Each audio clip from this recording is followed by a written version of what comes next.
Hey Patreon, thanks for stopping by. It's a beautiful day out, but really muggy. Shout out to my buddy NWA Prepper there. Supposed to be getting some storms potentially here soon, and it kind of has that feel in the air, you know, where it's stuffy and humid, so we'll see. First off, I want to shout out, I did in my YouTube video for the day, and I want to do it on here too, to Ed. You know who you are, and some of you also know who he is. And he sent me this cool book that he found at a bookstore, I believe, used bookstore, and it's on the Ozarks, and a lot of it, I've started reading it. I got it yesterday in the mail, started reading it today, and a lot of it is, you know, talks about right here around where I live. But it's really cool. It's like on folklore of this area, and there's a ton of folklore in the Ozarks. It's known for that, and it's from the 1885 to 1910, kind of a historical folklore of the Ozarks. So I want to thank you for that. This kind of stuff, man, I eat it up, and was very thankful that you sent this to me. Anyways, so the other thing is a magazine.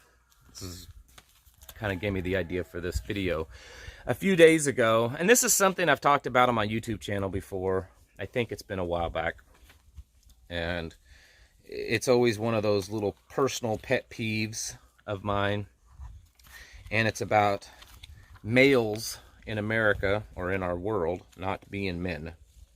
I was going to mark what I wanted to show you in the magazine, and then I forgot to do it before I pushed record. So anyways, so I get this magazine. It's not to me. My wife had subscribed to some cooking magazine, and I guess what they have done, because at first we didn't understand, in the past month we've gotten about 4 other magazines. They just send you one, and then they, you know, to try to get you to subscribe. It's all magazines run by the same company, I guess. And so far, most of the other magazines were women's magazines, stuff that she didn't care about, fashion, things like that. And so they just kind of go in the trash. And anyways, so they sent this one yesterday, and it's a men's magazine. It's a very, very popular one, but one that I have actually never looked at, and it's GQ. I've never picked one up before, never looked at it. And before I threw it in the trash, I flipped through it out of curiosity. And my goodness, this is supposed to be, you know, I guess, you know, popular men or whatever. And it goes right along with a video that I had watched about a week ago on YouTube, I think. I think it was on YouTube. And it was talking about how the science behind how we're attracted to each other visually. You know, what is it about, you know, when you look at a woman or you look at a man and you say that's a handsome man or that's a pretty woman? And I'm not talking about inappropriate things. I'm just talking about, you know, you glance upon someone and say, oh, that's a very attractive person, or that's not an attractive person. And it was talking about the science behind that. And it's something that still puzzles scientists today, because it seems to change. You know, here in America, what most people would think is a pretty, you know, woman or good-looking man may not be the same as in India or Africa or Russia. What is popular to be considered a good-looking person nowadays, you know, would not necessarily be considered a good-looking person 100 years ago. And, you know, I'm kind of nerdy when it comes to stuff like that. So I watched the video. But one thing that I kind of pulled out of it is it talked about today, in most of, I guess you would say, the modern world, you know, America, Europe, Japan, South Korea, things like that, places like that, that what is considered a popular or handsome man, and they actually said this, is a very feminized man, a man that is very skinny, that looks very feminine in his features, that's not the rough and tumble man. And that has changed from what it used to be. That it used to, you know, people would look at, you know, that big burly kind of guy, you know, the John Waynes, the Tom Sellecks, you know, those types of guys, Sam Elliott's, you know, trying to think of actors that we would all know, that those were kind of the, you know, guys that women would look to. And they talked about how in the past that a woman would typically be attracted to a, you know, strong man like that, burly, rough man, because that he could probably be a better protector and provider than some, you know, weak type of man. And I'm not putting guys down that are small. That's not what this is about. But that has changed because women in the modern world don't need a man for protection or don't need a man for, you know, providing for them. So they look for men that are, you know, feminized. And it was showing pictures of, you know, and I don't follow Hollywood. I don't watch movies. I don't watch TV. I don't care about that kind of stuff. If I do watch movies, it's old movies. You know, we have like a little collection of VHSs. Yes, VHS, old VHSs that we occasionally watch. So I couldn't tell you anyone that's big popular right now. But it was showing how all these guys, that many of them are very feminized looking. So then I get this GQ magazine and I'm flipping through it. I've picked me out a new style, guys. That's it, right there. How do you think I'd look in the pink skirt? I'm not making fun of these people. How about this one?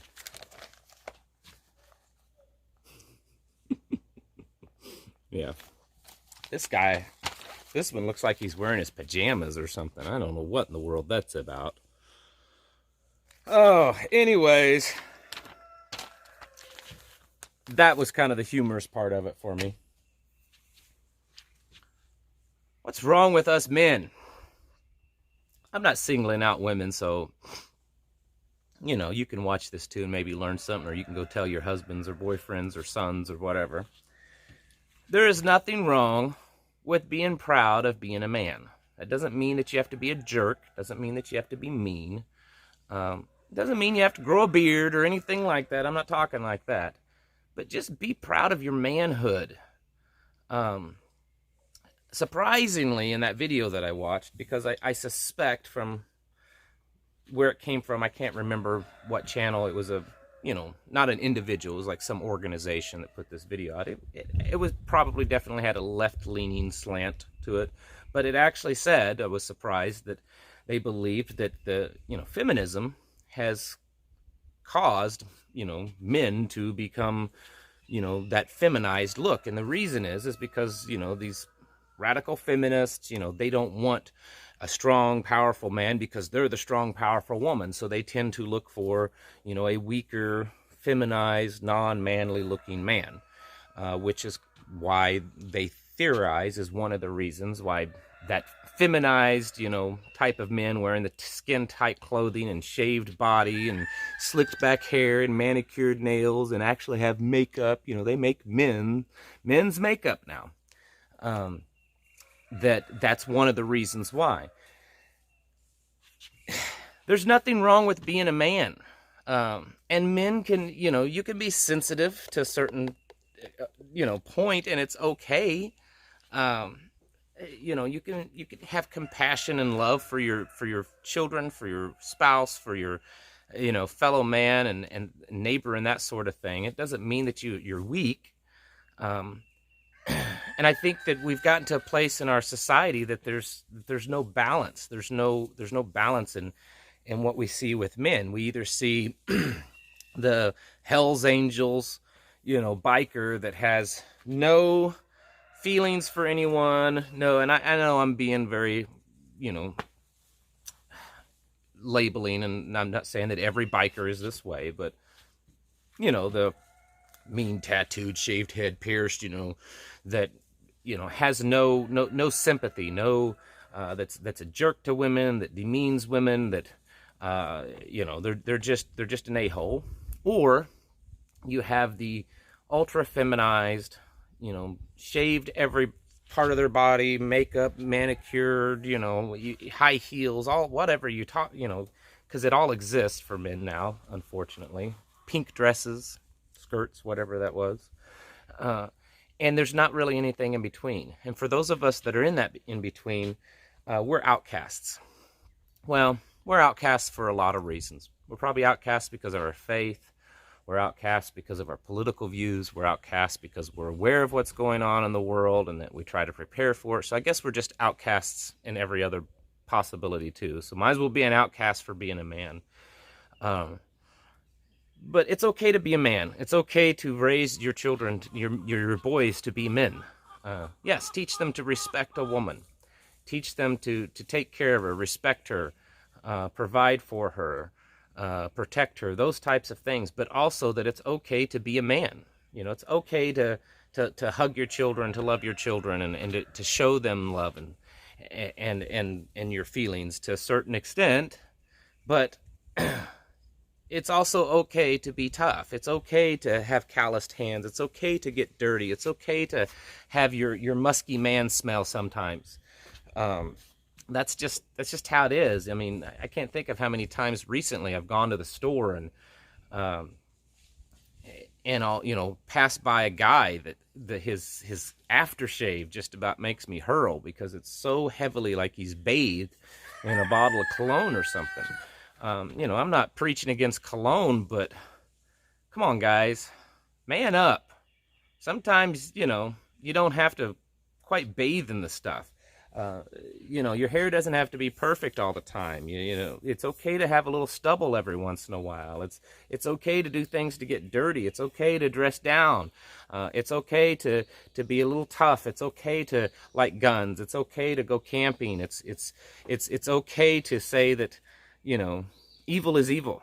It's okay to take a stand. That's what we're supposed to do. That's what men are. It's not necessarily about being tough all the time. That's part of it. But it's about being a leader.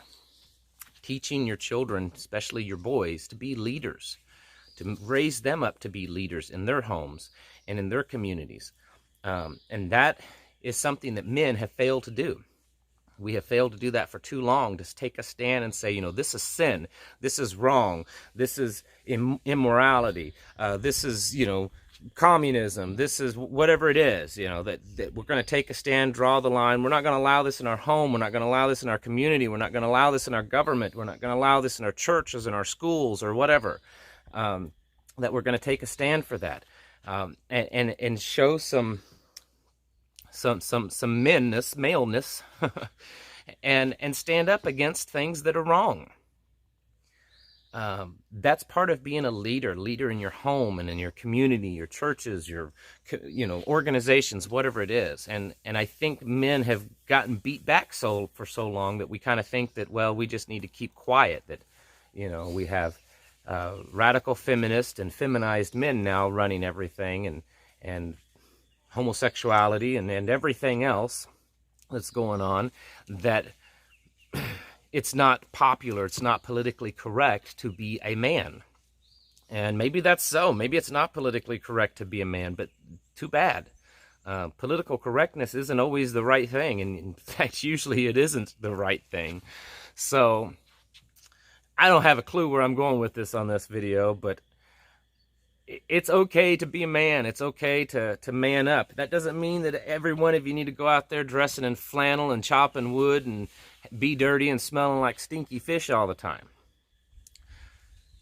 You can be a man dressed in a suit working in an office. You can be a man being a teacher or a nurse or a doctor or, whatever your, profession is. That's not what I'm talking about. You don't have to grow a beard and live out here like a hillbilly like I do just to be a man. But you need to, be okay with taking a stand. Have the courage, because we live in a society that beats that back, that says being a man is not right. Being a man is offensive. Being a man isn't politically correct. Being a man is I can't even think of all the new slang terms now, but stand up against that. Have some male courage, and excuse me, coffee too much today. And stand up against that and man up. Man up in your home, men. Sometimes you have to take it by the horns like a bull. Children, wives, everything. Get your life in order and run your home the way that you were meant to run it, according to the good book, the Bible, and according to true righteousness. And I think that's a lot of the problem in homes today, is that there's a void of leadership. And when there's a void of leadership, it turns to anarchy. So for you guys out there, don't be afraid to be a man. It doesn't mean you got to be a jerk. Doesn't mean you can't have any compassion or anything like that. It means that you're a leadership for good, that you stand for righteousness, you stand for morality, you stand for freedom, for liberty, those types of things. So every time I make a Patreon video for you guys, I got these big old red paper wasps flying around me, no matter where I'm at. I'm in a different place than I was yesterday. Take a stand. And yeah, it can be scary sometimes, but that's what men are supposed to do. We have to do sometimes the things that are scary. We have to be the ones sometimes standing between our family and harm's way. We have to go out there. I mean, that's why historically men live a lot less years than a woman, because we tend to have to do the things that are dangerous. Well, nowadays those dangerous things may be words that are said against us, being talked bad about, being an outcast in our community because we've taken a stand. That's our job. That's what we have to do. So don't give up on your duties as leaders in your home, your churches, your communities, everywhere. Don't give up on that. Man up. Thank you all.